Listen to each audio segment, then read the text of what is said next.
Hi, and welcome to episode 38 of CultureWatch Radio. I'm Andrew Smith, and with me is Bill Muhlenberg. Bill, people continue to feel the love from the Centre of Diversity and Tolerance in the great state of Danistan. And naturally, the record-breaking lockdown continues. What's going on? Oh dear, do we have to talk about it any further? It's been a long haul, I must say. Certainly has been a world record breaker. Nowhere else on planet Earth has seen us locked down this long, this harshly. And yet, despite all these draconian measures, the whole virus is still getting out of control. Today, 1,400 plus new cases. And there, Dan Andrews was castigating New South Wales for what they were doing. So, it's been tough. And a lot of people they've had enough. A lot of people want their freedoms back. They're tired of this piecemeal, drib and drab return of a little freedom crumb now and then.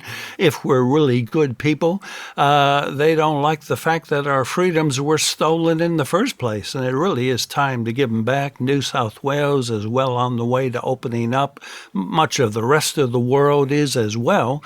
It's time here in Victoria we do the same. Yeah, and in all context and perspective, those freedoms were really taken away illegitimately. Yeah, absolutely. There was certainly no medical or scientific advice on which all these radical things from curfews to 5-kilometer limits to 23-hour-a-day shutdown in your own home was based. It was just made up as they went along. And, of course, they're claiming emergency powers gives them the rationale and the legitimacy for doing this. And, sadly, Dan Andrews wants to have these emergency powers permanently. He wants to be dictator for life. He hates freedom. He hates the people, but he loves the power and control. And plenty of people are saying enough is enough. Yeah, that democracy thing, it just gets in the way. But we've got someone with a unique perspective on it because she's experienced it firsthand, Monica Smit. Hey, how you doing? I am doing fantastic. Thank you. I'm out of jail, so I'm doing really great. Yeah. Now, back in episode 24 of CultureWatch Radio Time, we used a clip of you on the Alan Jones show on Sky News talking about the predicament of Pastor Paul Furlong. Here's some of it. Monica, the mystery is how Victorian people put up with this stuff. Oh, that's a really good question. Actually, it motivates us more and more, to be honest. Unfortunately, the more these stories come out, the more people want to actually fight to take their freedoms back. And that's what we are doing at Reignite Democracy Australia. Now, back then, you likely never thought you would ever be in the same situation. So how did it work out for you? And was it everything you imagined?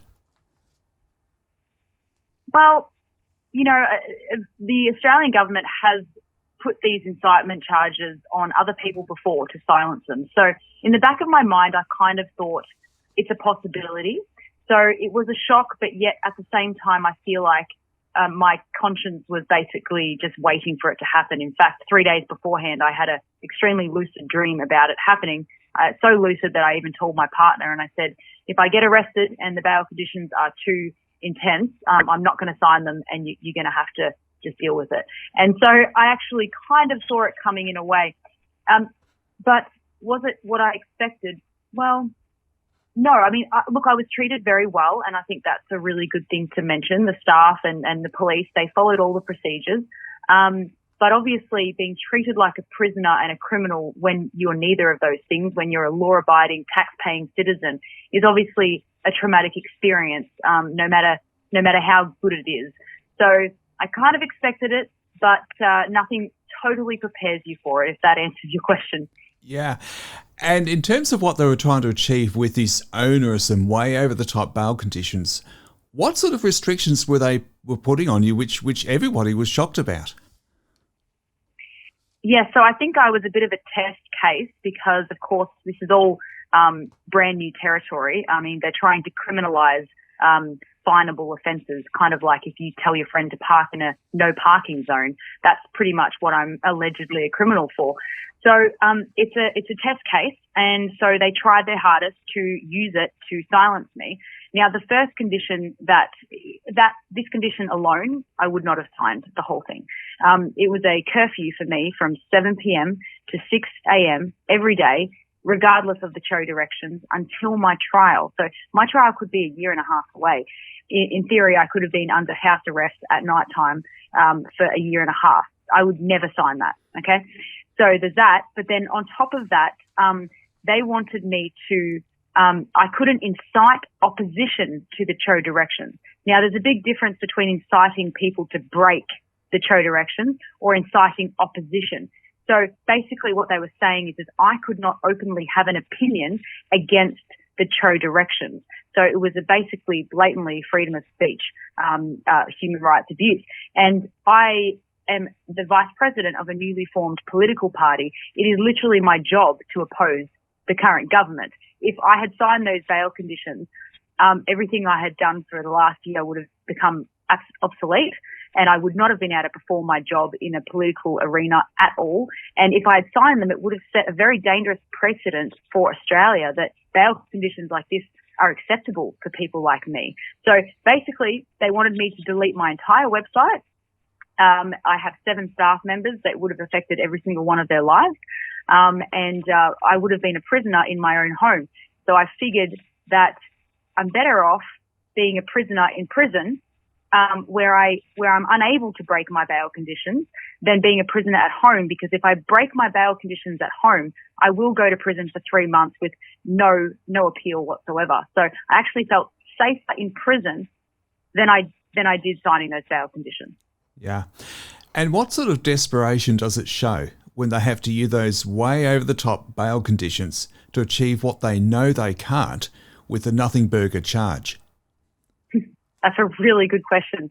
God is on our side, right? And good always prevails. And so when you're constantly lying and trying to chase your tail, which is what they are doing, it doesn't always work out for you. So they do make mistakes. And I think with me, they made a big mistake. They didn't expect me to not sign. They didn't expect the repercussions to go international. And, they wanted to silence me because I was getting quite good at what I do.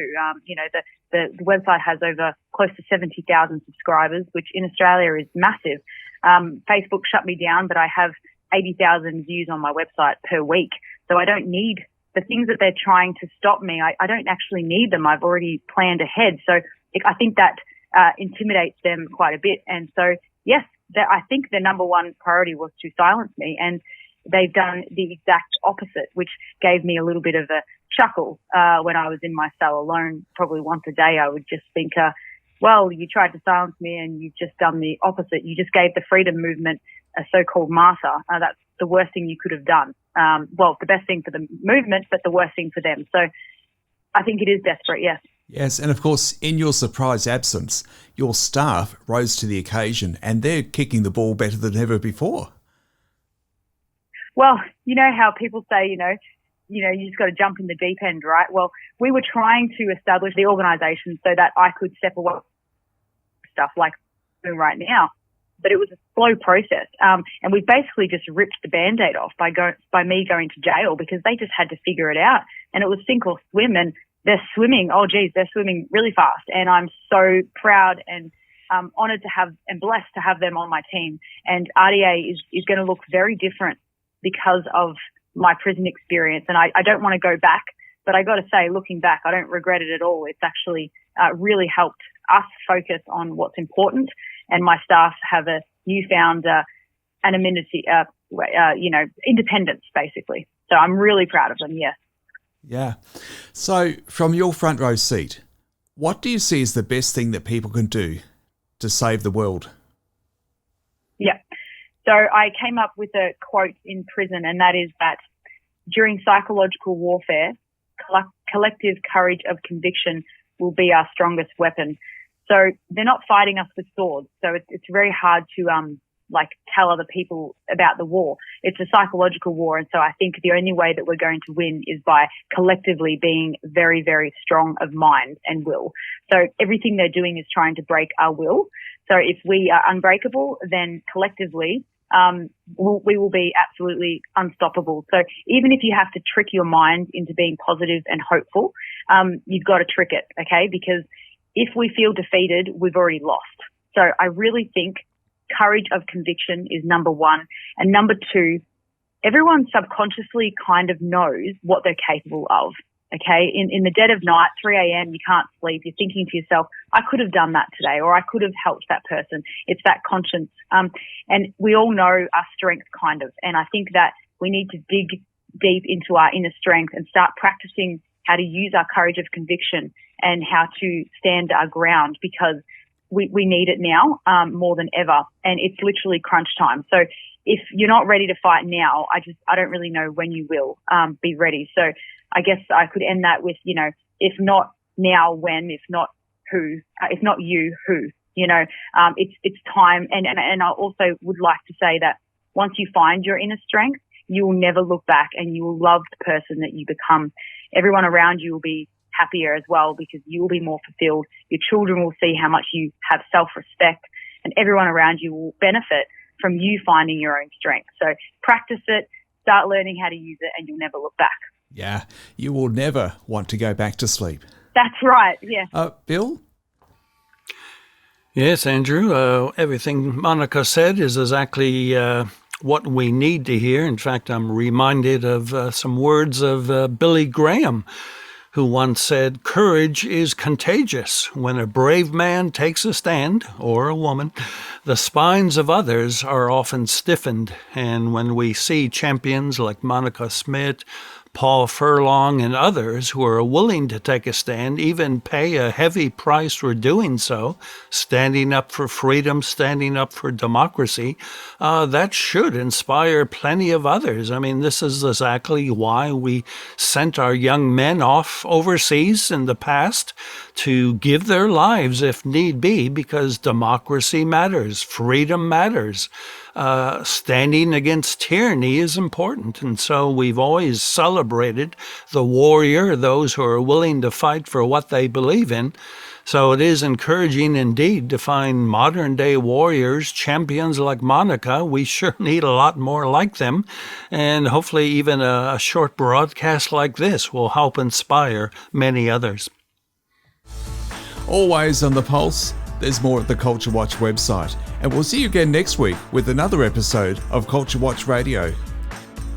Subscribe where you listen at SoundCloud, YouTube and Rumble so you won't miss a thing.